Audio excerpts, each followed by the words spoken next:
Assalamualaikum warahmatullahi wabarakatuh. Perkenalkan, nama saya Nirwana Isyahri, Prodi Komunikasi Penyiaran Islam kelas C, Fakultas Dakwah dan Komunikasi. Sebelumnya, video ini saya buat untuk memenuhi tugas dari Bapak Muhammad Iqbal Abdul Muin LCMA tentang terminologi hadis. Langsung saja, di sini yang pertama saya akan membahas tentang hadis. Secara etimologi merupakan isi masdar yang berarti komunikasi, cerita, percakapan, baik dalam konteks agama maupun duniawi, atau dalam konteks sejarah, peristiwa, serta kejadian yang aktual. Penggunaan kata ini bersifat adjektif dan mengandung arti yang pertama al-jadid, sesuatu yang baru. Lawan katanya itu al-qadim, sesuatu yang lama. 2. Al-khabar, berarti berita, yaitu sesuatu yang dipercakapkan atau dipindahkan dari orang lain. Yang ketiga, al-qarib, sesuatu yang dekat. Dengan demikian, pemakaian kata ini seolah-olah dimaksudkan untuk membedakannya dengan Al-Quran yang bersifat al-qadim. Penggunaan kata hadis ditinjau dari sudut kebahasaan tersebut juga dapat ditemukan dalam Al-Quran, disebut sebanyak 28 kali, dengan rincian 23 ke dalam bentuk mufrad dan 5 dalam bentuk jamak. Menurut MM Azami, penggunaan kata hadis dari sudut kebahasaan dalam Al-Quran ini antara lain: A. Komunikasi religius, sebagaimana terdapat dalam Quran Surah Al-Zumar ayat 23. Yang B. Cerita duniawi atau kejadian alam pada umumnya, sebagaimana terdapat dalam Quran Surah Al-An'am ayat 68. Yang C. Cerita sejarah, sebagaimana terdapat dalam Quran Surah Thaha ayat 9. Yang D. Rahasia atau percakapan yang masih hangat, sebagaimana terdapat dalam Quran Surah At-Tahrim ayat 3. Secara terminologi, ahli hadis, ahli usul, ulama fikih berbeda pendapat dalam memberikan pengertian hadis. Di kalangan ahli hadis sendiri, ada beberapa definisi yang antara satu dengan yang lainnya agak berbeda. Ada yang mendefinisikannya bahwa hadis adalah hal ihwal atau segala pemberitaan dari Nabi SAW. Yang kedua, segala sesuatu yang bersumber dari Nabi SAW. Yang ketiga, sesuatu yang disandarkan kepada Nabi SAW. Yang sama dari pengertian di atas ialah bahwa hadis didefinisikan dengan segala yang disandarkan kepada Nabi SAW, baik perkataan maupun perbuatan. Sedangkan yang berbeda dari ketiganya adalah penyebutan terakhir. Sedangkan hadis menurut ahli usul nampak hanya terbatas pada perkataan Nabi, serta tidak termasuk perbuatan, takrir dan hal ihwal atau sifat-sifatnya. Namun, demikian perkataan Nabi yang dimaksud oleh ahli usul dapat dimaklumi karena bentuk-bentuk hadis yang lain terkadang disampaikan oleh Nabi dalam bentuk-bentuk perkataan untuk menjelaskan perbuatan. Dan yang dapat dijadikan dalil dalam menetapkan hukum syara, hukum ta'lif ada 5. Yang pertama yaitu wajib, yang kedua haram, ketiga mandub, yang keempat makruh, yang kelima mubah. Nah, yang kedua yaitu sunnah. Sunnah secara etimologi berarti jalan lurus dan berkesinambungan yang baik maupun yang buruk. Menurut ulama usul, sunnah adalah sesuatu yang disandarkan kepada Nabi selain Al-Quran, baik berupa perkataan, perbuatan, ataupun takrir yang pantas menjadi dalil hukum syara. Sedangkan, menurut fuqaha, sunnah adalah hal-hal yang berasal dari Nabi, tetapi hal itu tidak fardu dan tidak wajib.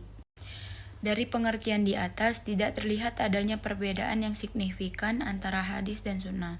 Keduanya hampir dikaitkan dengan Nabi Muhammad. Kalaupun berbeda, hanyalah pengertian yang dikemukakan oleh Azaz Al-Khatib yang lebih memperluas jangkauan makna sunnah terhadap perilaku Nabi sebelum diangkat menjadi Rasul. Namun demikian, jika dilihat dari histori tentang perkembangan makna sunnah, ada di antara ulama yang membedakan antara sunnah dan hadis. Sunnah dipahami sebagai tradisi faktual yang berlaku di tengah masyarakat muslim pada masa Rasulullah. Sedangkan hadis adalah keterangan yang disampaikan secara lisan oleh Rasulullah menyangkut sesuatu masalah dunia dan agama. Yang ketiga yaitu khabar. Menurut bahasa berarti al-naba yaitu berita. Sedangkan menurut istilah terdapat 3 pendapat yaitu Khobar adalah sinonim dari hadis. Yang kedua, khobar berbeda dengan hadis. Yang ketiga, khobar lebih umum daripada hadis.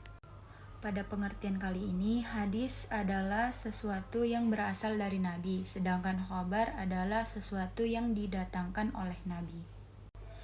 Selanjutnya yang keempat yaitu athar.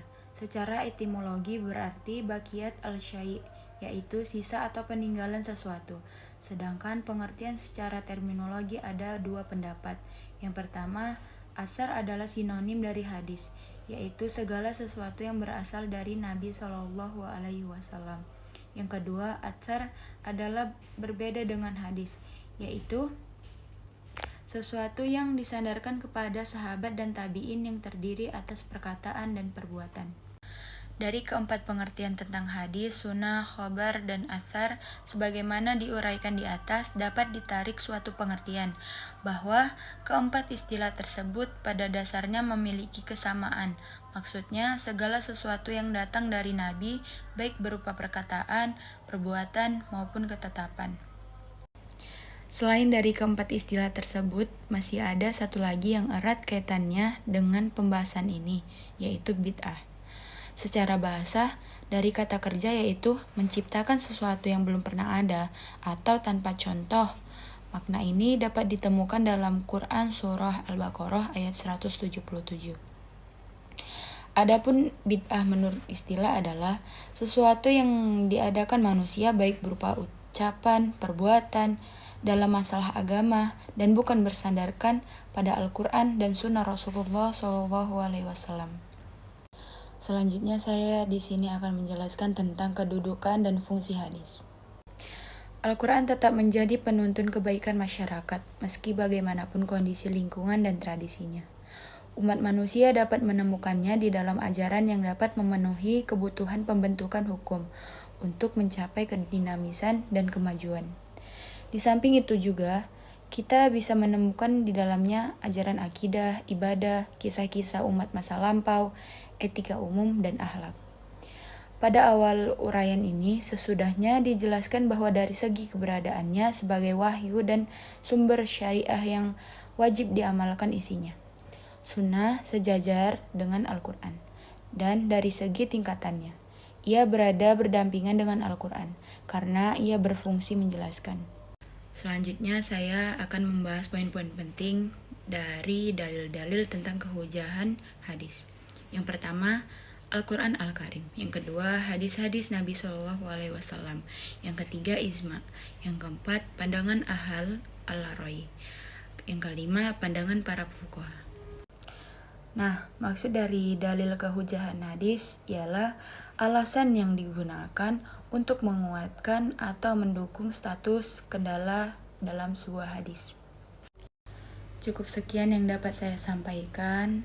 Semoga bermanfaat untuk kita semua dan bagi saya khususnya. Lebih dan kurangnya saya mohon maaf. Pada Allah saya mohon ampun. Wabillahi taufiq wal hidayah. Wassalamualaikum warahmatullahi wabarakatuh.